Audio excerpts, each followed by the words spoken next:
There's something no one warns you about when it comes to aging. It's not just the wrinkles or the occasional ache in your back. It's not even the world moving at a pace that sometimes feels impossible to keep up with.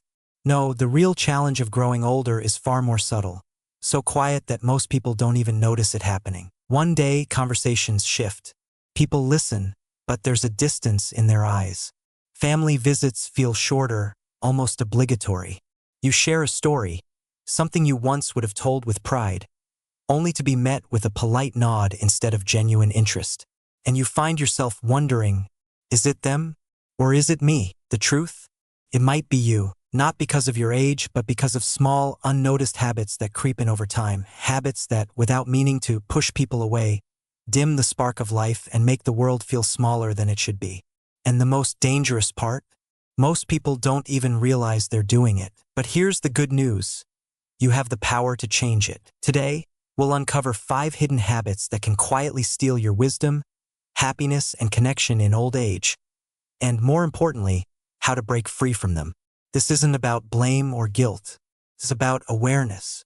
It's about making sure your later years are filled with meaning, not regret. So let's walk this path together. And if you find yourself nodding along, questioning, or even laughing at a few of these, know that you're not alone. Here at Elderly Wisdom Story, we embrace this journey with open hearts and open minds. Because aging isn't about fading away.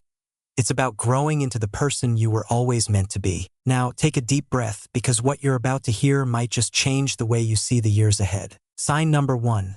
A closed mind rejecting new ideas. There's a dangerous illusion that can creep in as we age. The belief that we've seen it all, learned it all, and that the world no longer has anything new to offer us. It's a quiet, creeping habit, one that settles in like an old armchair, comfortable, familiar, and oh so difficult to get out of. At first, it seems harmless. We tell ourselves we've earned the right to our opinions. After all, we've lived through decades of experience. Who could possibly teach us something new? But slowly, almost imperceptibly, something begins to happen. Conversations with younger family members become frustrating. We shake our heads at the way the world is changing, convinced that things were better back in the day. We dismiss new ideas not because they're wrong, but because they're unfamiliar. And then, without realizing it, the world starts to shrink. I once knew a man who prided himself on never needing modern technology. "What do I need a computer for?" he'd say, waving a dismissive hand. "I've done just fine without it."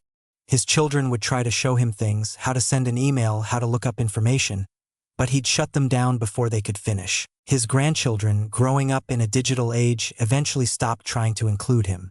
They talked about things he didn't understand, shared jokes he didn't get, and little by little, the gap between them grew wider. It wasn't until one Christmas, when his daughter handed him a smartphone preloaded with video calling, that something changed. "Just try it," she urged, and for the first time he hesitated. Maybe, just maybe, there was something worth learning. With her help, he made his first video call. And there on the screen was his grandson, miles away but close enough to see every flicker of joy in his eyes. In that moment, he didn't just see his grandson. He saw everything he had been missing. A closed mind doesn't just rob us of new experiences, it robs us of connection. It builds walls between us and the people we love, making us spectators in a world that is still very much ours to engage with. We convince ourselves that refusing change is a way of holding on to who we are, when in reality, it only keeps us stuck in place while life moves on without us. But here's the truth. Curiosity is not reserved for the young. We are never too old to learn, to grow, to try something new. Wisdom is not about clinging to what we know. It's about staying open to what we don't. And that takes courage. It takes the willingness to be a beginner again, to risk looking foolish, to ask questions without fearing the answers. So, let me challenge you just once this week. Learn something new. Maybe it's something small, trying out a new recipe, listening to a different kind of music, watching a documentary on a subject you've never explored. Or maybe, just maybe, it's something bigger, learning how to use that phone, setting up an online account, or asking your grandkids to teach you about something they love. Because the world is still full of wonder, still full of discoveries waiting to be made. The only question is, will you let yourself see them? Sign number 2. Blaming others avoiding responsibility. It's always easier to point a finger than to look in the mirror. When life doesn't turn out the way we hoped, when relationships grow distant, when disappointments pile up like forgotten letters on a dusty shelf, it feels natural to search for someone to blame. If only they called more. If only they appreciated me. If only they hadn't changed. These thoughts offer comfort, a protective shield against the sting of responsibility. But in reality, they don't protect us at all. They trap us. They keep us stuck in the past, reliving old hurts instead of rewriting a better future. Blaming others is like holding on to an anchor and wondering why we can't move forward. It weighs down our spirit, our relationships, our happiness. And the worst part? We rarely see it happening. It creeps in silently, disguising itself as self-righteousness or justified anger. But deep down, beneath the frustration, there's often something else. Hurt, a feeling of being unseen, unloved, or left behind. And that's the real wound, isn't it? Not what someone else did or didn't do, but the ache of feeling forgotten. I once knew a woman, Eleanor, who carried this pain like an old, tattered coat she refused to take off. "My children don't have time for me anymore," she'd say. "I sacrificed so much for them, and now they barely visit." Her voice was heavy with sorrow, with years of unspoken resentment. She had convinced herself that they had changed, that they had moved on without her.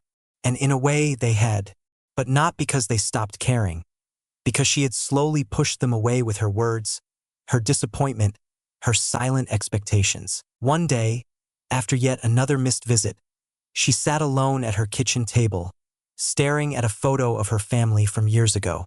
And for the first time, a different thought crept in. What if I'm part of the problem? It was a terrifying question, one that made her stomach twist. But instead of pushing it aside, she held on to it. She thought about all the times she had waited for them to reach out, all the times she had expected them to read her mind instead of simply saying, "I miss you." So she did something different.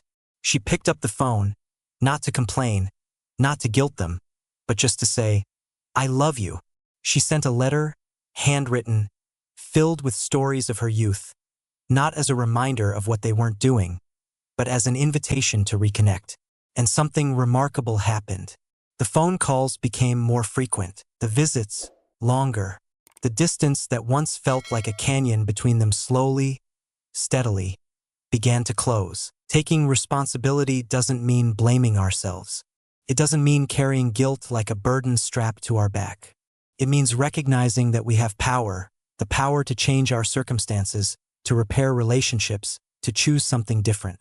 When we stop waiting for others to fix things, we take back control. So ask yourself, just for a moment, is there a place in your life where you've been waiting for someone else to change? A relationship that feels distant? A situation that feels unfair? Instead of asking, why won't they change? Ask, what can I do differently? Maybe it's a phone call. Maybe it's forgiveness. Maybe it's letting go of an old story that no longer serves you. Because life doesn't get better by chance. It gets better by choice. And that choice starts with us. Sign number 3, arrogance, thinking you know it all. There's something tricky about getting older. We don't even see it happening. One day we're curious, open, eager to learn. The next, without even realizing it, we've built walls around what we think we know. And those walls, they keep us safe, but they also keep us stuck. It's easy to fall into. You've spent a lifetime gathering experience, figuring things out, learning the hard way. You've made mistakes and you've learned from them. That knowledge, it's valuable. But here's where things get dangerous, when confidence quietly turns into arrogance. When "I've seen a lot" turns into "I've seen it all." And when that happens, something shifts. Conversations start to feel different. People don't challenge you anymore, they just nod.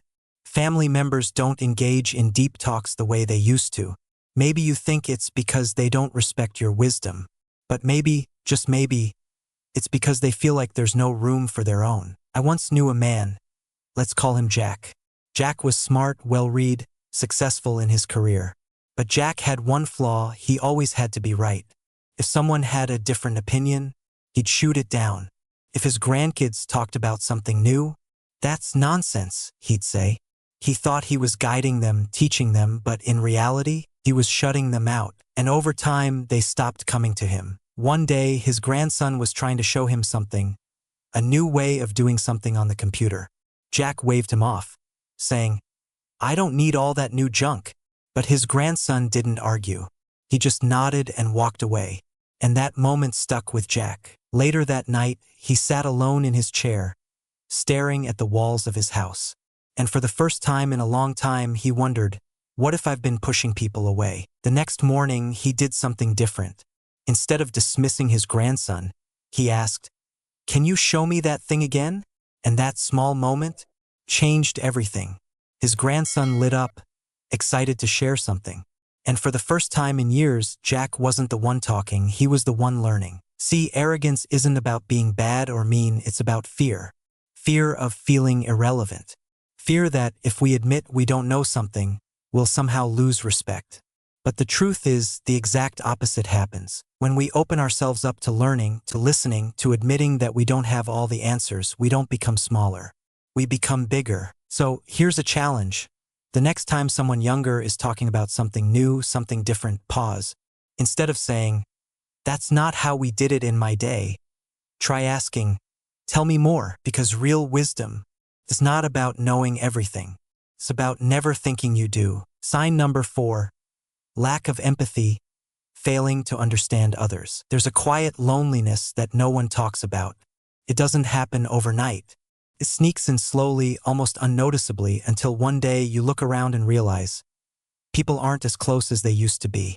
Conversations feel surface level. The younger ones seem distant, and you wonder why. It's easy to blame them. Kids these days, always on their phones, always distracted. But what if it's something else? What if, without meaning to, we've stopped really listening? Empathy is the glue that holds relationships together. It's what makes us feel seen, heard, and understood. And when it fades, so do our connections. But the tricky thing about empathy, we don't always notice when we're losing it. I knew a man, let's call him Richard. Richard was a good man. He loved his family. But somewhere along the way, he stopped understanding them. His grandson, Jake, loved music. He'd talk about it for hours, his favorite bands, the way he felt when he played the guitar, the songs he was writing. But Richard, he never really listened. He'd just wave it off. "That's not real music," he'd say. "Back in my day, we had real musicians." Jake would try again, excited to share. But Richard wouldn't hear it. To him, it was just noise. And eventually, Jake stopped trying. It wasn't anger or rebellion. It was something sadder. He just gave up. One day, Richard walked into the living room and saw Jake sitting with his guitar, playing quietly. Something about it caught his attention. Maybe the way Jake's fingers moved so effortlessly, or the emotion in his face as he played. For the first time, Richard really listened. Not to judge, not to compare, just to hear. And something clicked. The next time Jake brought up music, Richard didn't brush him off. Instead, he asked, "What's your favorite song?" Jake hesitated, surprised, but then he smiled. And for the first time in years, they had a real conversation. That's the power of empathy. It's not about agreeing with everything or pretending to understand things we don't. It's about caring enough to try. It's about making people feel valued, even when their world looks different from ours. Somewhere along the way, we stop listening the way we used to. We judge too quickly, dismiss too easily. And in doing so, we push people away without even realizing it. But here's the good news. It's never too late to change that. Try this next time someone shares something. Resist the urge to correct, dismiss, or compare it to your own experiences. Instead, pause. Repeat back what they said before responding. Show them you hear them, because at the end of the day, people don't need us to fix everything. They don't need us to agree with everything. They just need to know they matter. And when we give that, we get it in return. Sign number 5, fear of change, clinging to the past. There's a certain comfort in the familiar, the old routines, the places we've known for decades, the memories that feel like home. But what happens when that comfort turns into a cage? When clinging to the past keeps us from living fully in the present. Change is hard. No one denies that. And as we get older, it feels even harder. The world moves faster than we can keep up with. Places we once knew look different. People we love move on, and suddenly, everything feels uncertain. And so, we hold on, gripping tightly to what's familiar, believing that if we can just keep things the way they've always been, we'll be safe. But here's the painful truth. Life doesn't stop moving just because we wish it would. And sometimes, the harder we cling to the past, the more we miss out on the beauty of what's happening right in front of us. I knew a woman, let's call her Margaret. She had lived in the same house for nearly 50 years. It was the house where she raised her children, where birthdays were celebrated, where love and laughter echoed through the walls. But as the years passed, things changed. Her children grew up and moved away. The neighborhood wasn't the same. The house that was once full of life now felt empty. Margaret's daughter begged her to move closer, to come live in a smaller place near the family. "It'll be easier," she said. "You won't have to take care of this big house all alone." But Margaret refused. "This is my home," she said. "I can't just leave." What she didn't realize was that she wasn't holding on to a house. She was holding on to what the house used to be. The memories, the sense of purpose, the feeling of belonging. She was afraid that if she let go, she'd lose all of it. But time has a way of forcing us to face the truth, whether we're ready or not. One day, after a fall that left her struggling to get around on her own, Margaret finally agreed to move. She did it reluctantly, convinced that life as she knew it was over. But what happened next surprised her. The first morning in her new home, her grandson knocked on the door. "Grandma," he said, "let's go get breakfast." For the first time in years, she wasn't eating alone. In the following weeks, her world opened up in ways she never expected. She found herself laughing more, surrounded by family, included in their daily lives in a way she hadn't been in years. And one evening, as she watched her great-granddaughter take her first steps, she realized something. She hadn't lost anything at all. She had gained more than she ever thought possible. That's the thing about change. It tricks us into thinking it's about losing something, when in reality, it's about making space for something new. We don't have to abandon the past to embrace the present. The memories we cherish will always be with us, but they shouldn't keep us from creating new ones. Holding on too tightly to what was can rob us of the joy of what still can be. So here's a challenge, just one small step. Try something new this week. It doesn't have to be big. Maybe it's tasting a new food. Maybe it's learning how to use a new piece of technology. Maybe it's saying yes to an invitation instead of staying home. Because every small step toward change is a step toward growth. And in the end, life isn't about staying the same. It's about becoming. Aging is not just about adding years to life. It's about adding life to those years. It's about growth, about connection, about making sure that every day still holds meaning. But the truth is, we don't just wake up one day and suddenly become wise. Wisdom is a choice, one that we make over and over again in the way we think, the way we treat others, and the way we embrace the world around us. Looking back on what we've talked about today, maybe you saw a glimpse of yourself in these signs. Maybe you've resisted new ideas, or blamed others when things didn't go the way you hoped. Maybe there were times when arrogance crept in, or when empathy faded, or when the fear of change held you back. So you're not alone. We all have moments where we get stuck in these patterns. But the good news? We don't have to stay there. Every single day is a new opportunity to grow, to shift our mindset, to open ourselves to deeper connections.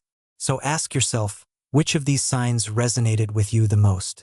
What's one small step you can take today to move toward wisdom instead of away from it?